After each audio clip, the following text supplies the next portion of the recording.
I want you to imagine something. You're standing out there just 22 yards away from a legend. The roar of the crowd is just a blur, and all you can hear is your own heart pounding in your chest. And then you hear it. The sound that every single batsman of that era absolutely dreaded. It starts out kind of quiet, just this rhythmic drumming, but it gets louder and louder with every single step. See, this isn't just a run-up. It feels like an assault. Every single footfall is a statement, a promise of what's about to be unleashed. He's just charging towards you, blonde hair flying, his eyes locked right on yours. And there's absolutely nowhere to hide. You are the target. And that right there, that raw, primal feeling, is what set him apart from everybody else. This was the experience of facing Allan Donald. All right, let's really dive into this. We are talking about one of the most genuinely fearsome bowlers in the entire history of cricket, a man who earned the perfect nickname, White Lightning. But here's the thing. To really understand the storm, you first have to understand the silence that came before it all. Because Donald's journey, well, it began in the shadow of a massive political barrier.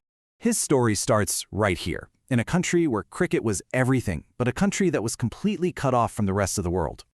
So this was the huge conflict of his early career. On one side, you have this incredible, undeniable, raw talent.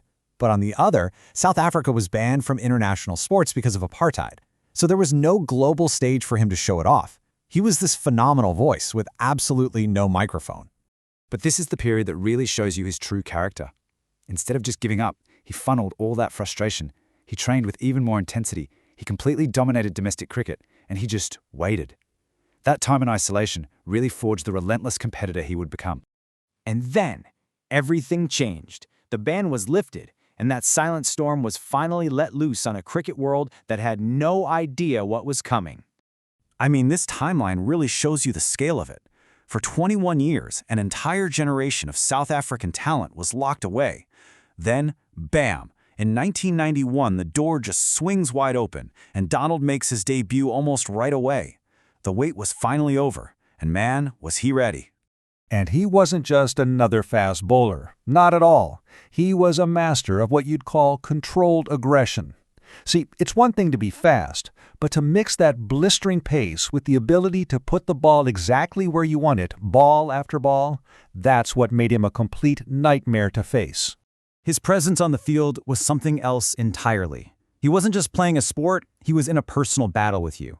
Batsmen didn't just face Allan Donald, they had to endure him. Every single ball was a psychological test just as much as a physical one.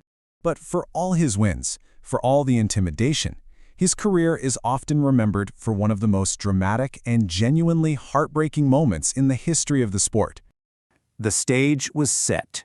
A super tense, unforgettable match against their biggest rivals, Australia. A spot in the World Cup final was on the line. It doesn't get bigger than that. And it all came down to this. 1. A single run. That's all that stood between South Africa and their dream of playing in a World Cup final. The pressure was just immense. What happened next was just pure chaos.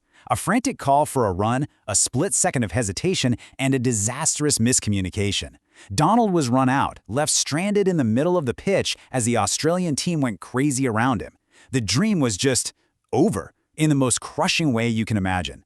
These 3 words, they just capture the whole scene perfectly. You could feel the shock and the heartbreak of an entire nation, and it was all visible right there on the face of one of its fiercest warriors. But a career, a person's legacy, it's never really defined by one single moment, especially not one of failure. That heartbreak, in its own way, is actually a crucial part of his enduring story.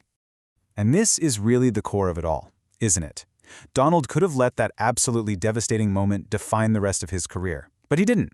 He kept playing with that same fire, that same passion. Proving that true strength isn't about never falling down, it's about how you get back up. And the numbers? Well, they speak for themselves. 330 test wickets and another 272 in one-day internationals. These aren't just stats on a page, they're proof of years and years of sustained world-class excellence. And his contribution to the game didn't stop when he walked off the field. After he retired, he took all of that knowledge, all of that intensity, and started passing it on, mentoring a whole new wave of fast bowlers. So, how is White Lightning remembered? Well, he's a symbol of what pure fast bowling looks like at its absolute peak. Aggressive, relentless, totally uncompromising. He brought an emotional energy to the game that was just impossible to ignore. And that leaves us with one final thought.